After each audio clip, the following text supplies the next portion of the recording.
નમસ્કાર મિત્રો, વેધર ઇન્ફોર્મેશનમાં આપનું સ્વાગત છે અને હું છું પરેશ। ખાસ કરીને આજની વિડીયો આપણે ચર્ચા કરવાની છે કે એક તો અત્યારે જે હીટવેવનો રાઉન્ડ ચાલી રહ્યો છે, હીટ ડોમ બનેલું છે, તેના વિશે માહિતી આપવાની છે। અને હવે આજથી આપણે વર્ષ 2026ના ચોમાસાના કાર્યક્રમની શરૂઆત કરવા જઈ રહ્યા છીએ એ વિશેની માહિતી આપવાની છે। હવે સૌપ્રથમ તો હું આપને હીટ ડોમ વિશે જણાવી દઉં। આમ જોવા જઈએ તો આપણે ઘણી વખત હીટવેવ આવતી હોય છે, એટલે હીટવેવ હોય એના કરતાં પણ સ્ટ્રોંગ હોય છે હીટ ડોમ। અત્યારે આપણે છેલ્લા ઘણા દિવસથી હીટ ડોમનો સામનો કરી રહ્યા હતા, જેને કારણે રાજ્યની અંદર એવરેજ તાપમાન છે 43 થી લઈ અને 45 ડિગ્રીની રેન્જમાં નોંધાયું છે। એક બે સેન્ટરની અંદર તો કદાચ 45 પ્લસ પણ આજે થયું હશે।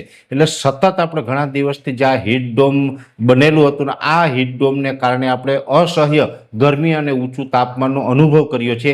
જો કે હવે આમાં આપણે ધીમે ધીમે રાહત મળવાની છે, એક સાથે કોઈ મોટી રાહત નથી મળવાની। આવતીકાલે એક ડિગ્રી તાપમાન ઘટશે, એટલે કે આજે 27 તારીખ છે, આવતીકાલે 28 તારીખે 1 ડિગ્રી તાપમાન નીચું આવે, પરમ દિવસે એનાથી 1 ડિગ્રી તાપમાન નીચું આવશે। એમ રોજે રોજ 1 ડિગ્રી તાપમાન નીચું આવે અને ધીમે ધીમે કરતા 2-3 દિવસની અંદર આપણે 3 થી 4 ડિગ્રી સુધીનો આપણે ઘટાડો નોંધાય તેવી શક્યતાઓ છે। હવે આપણે આ જે હીટ ડોમ બનેલું હતું એ તૂટશે અને હવે ધીમે ધીમે તાપમાનમાં થોડીક રાહત મળશે। જો કે કોઈ મોટી રાહત મળવાના આસાર નથી, શક્યતાઓ નથી, સામાન્ય રાહત ચોક્કસથી મળશે। એટલે આ એપ્રિલ મહિનાની આખી વાત છે। એ પછી તાપમાન એપ્રિલના એન્ડમાં તો ઘણું બધું નીચું પણ આવશે અને નોર્મલ નજીક આવી શકે છે। અને એપ્રિલના એન્ડમાં એટલે કે 29-30 તારીખ આસપાસ કદાચ અમુક જગ્યાએ સામાન્ય છાંટછૂટ થઈ શકે છે। જો કે બહુ સીમિત વિસ્તાર હશે અને એકદમ સામાન્ય હશે, એમાં કોઈ નુકસાન થવાનું નથી। એટલે આ છે એપ્રિલ મહિનાની વાત। હવે જે આપણે વરસાદી કાર્યક્રમ મૂકવા જઈ રહ્યા છીએ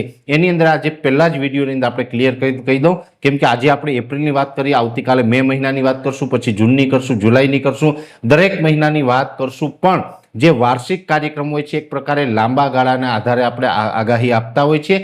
હવે જ્યારે લાંબા ગાળાની આગાહી આપેલી હોય એમાં થોડુંક પ્લસ માઇનસ થઈ શકતું હોય। ઘણી વખત આપણે એ પણ ઉલ્લેખ કર્યો છે કે અમે જે આગાહી આપતા હોય એમાં વાર્ષિક આગાહીની અંદર 90, 92 કે 93% સુધીનું પરિણામ આપી શકાય। માની લઈએ કે આપણે કોઈ વર્ષે 92% પરિણામ આપ્યું છે તો 100 આગાહીમાંથી 92 આગાહી સાચી પડે, 8 આગાહી છે ઘણી વખત ખોટી પણ પડતી હોય છે। એટલે દરેક મિત્રોએ નોંધ લેવાની છે। જે હવે આવતીકાલથી જે એક મહિનાનો આપણો જે વિડીયો આવશે એની અંદર 8 થી 10% વેરિએશન પણ ગણીને ચાલવાનું, કેમ કે લાંબા ગાળાની આગાહી કોઈ પણ હોય એ પછી દેશી વિજ્ઞાન પ્રમાણે હોય કે આધુનિક ટેકનોલોજીના આધારે હોય, લાંબા ગાળાની આગાહી હોય એમાં થોડું ઘણું પ્લસ માઇનસ થતું હોય છે અને આપણે દર વર્ષે એવું થાય જ છે। મોટાભાગે ગયા વર્ષે પણ આપણે આમ તો મોટાભાગની આગાહી સાચી હતી, પણ 2-5% વેરિએશન આવ્યું હતું। એમ આ વર્ષે પણ લગભગ એટલું વેરિએશન આવી શકે છે, જેની દરેક મિત્રોએ નોંધ લેવી। અહીંયાથી જે આગાહી આપવામાં આવે છે અમારા અનુભવના આધારે, વૈજ્ઞાનિક ટેકનોલોજીના આધારે પ્રિડિક્શન કરીને,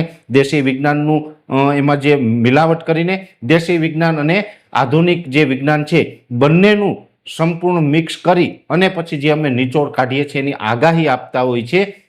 એટલે આ આગાહીનો હેતુ એવો જ હોય છે કે જેથી કરીને ખેડૂતને ખ્યાલ આવે કે આવનારું વર્ષ કેવું થવાનું છે। જો કે 2026નું ચોમાસું છે એ નબળું બિલકુલ નથી થવાનું, જેની દરેક મિત્રોએ નોંધ લેવાની છે।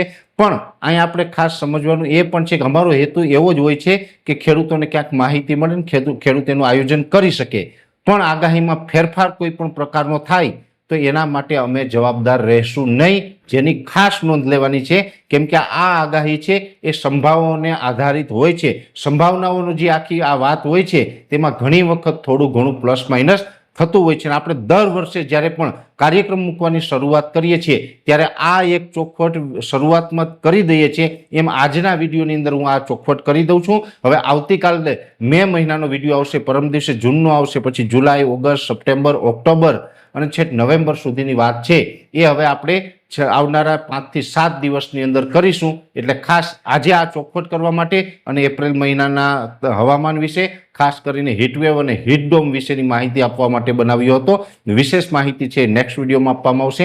અત્યારે આ વિડીયોની અંદર એટલું। અંતમાં દરેક મિત્રોને વિનંતી રહેશે આ વિડીયોને લાઈક આપીને દરેક ગ્રુપમાં શેર કરી દેવો। જો તમે અમને યુટ્યુબ ઉપર જોઈ રહ્યા હોય તો ચેનલને સબસ્ક્રાઇબ કરજો, સાથે અમારું ફેસબુક તથા ઇન્સ્ટાગ્રામ આઈડીને ફોલો કરજો।